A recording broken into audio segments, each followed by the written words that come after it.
We received a request to do a piece on Canadian government debt default and the consequences of that and how to handle it. We thought that was a great request, so that's what we're talking about today. But first, I just want to remind everyone that I'm actually talking in Toronto on the 27th of November at the Metropolitan Toronto Reference Library.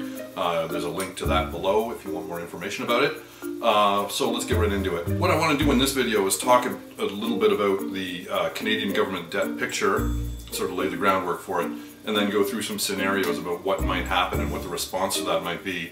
And then finally I want to wrap it up by talking about how an individual can protect him or herself from a Canadian government debt default. So to talk about Canadian government debt, I obviously have to put things a little bit in context and talk a little bit about the situation at the moment. So right now, Canadian government debt, which is made up of direct debt and unfunded liabilities, is at a whopping $4.1 trillion. That's looking at all levels of government, federal, provincial, municipal. And it's made up, as I say, of direct debt and unfunded liabilities.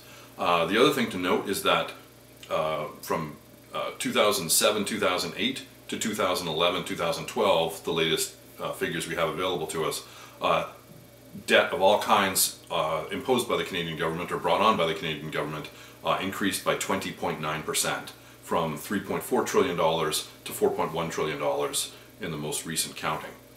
And so that's a situation where the amount of debt, if you put it in context, every Canadian taxpayer owes approximately $240,000 for these debts that are coming down the pipe in Canada. And so therefore it's actually a pretty ugly picture when it comes to government direct debt and unfunded liabilities. The other cost associated with debt obviously is the interest that we pay on it at the moment, and all levels of Canadian governments, whether federal, provincial or municipal, pay right now about $62.3 billion annually. That's a lot of hospital beds that aren't being funded, that's a lot of police people and firefighters that aren't being hired and employed in the Canadian economy. So the cost to us is about 10% of Canadian government revenue right now, just in interest payments. In addition to direct debt, the Canadian government has brought on itself a large number of commitments in regard to our healthcare system, old age security, Canada Pension Plan, and so on.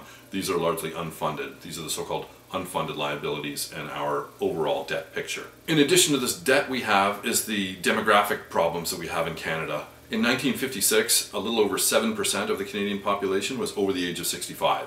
Today, that figure is about 13%. And what's happening is that people are living longer, which is a great thing. Life expectancy has increased quite a bit, but our retirement age hasn't really budged. If we did move the retirement age in lockstep with our increased life expectancy, retirement age right now wouldn't be 65 years, it would be 74 years, which would obviously mitigate unfunded liability obligations that the government has taken on. But that's where we're sitting at the moment. A way to solve some of this problem is that the Canadian government recently announced changes to the old age security system where they're moving the age from 65 years to 67 years. Now, it may be too little too late, it may be a small band-aid, but at least it's something. Now, on a completely unrelated note, we have a Tangerine Bank account, and I think we posted some stuff about this here, but I just want to be explicit about it. We have a Tangerine Bank account that has a key associated with it, and if you were thinking of opening a bank account, please use our key to do that, because if you do, when you open your Tangerine Bank account, you get $50 or $75.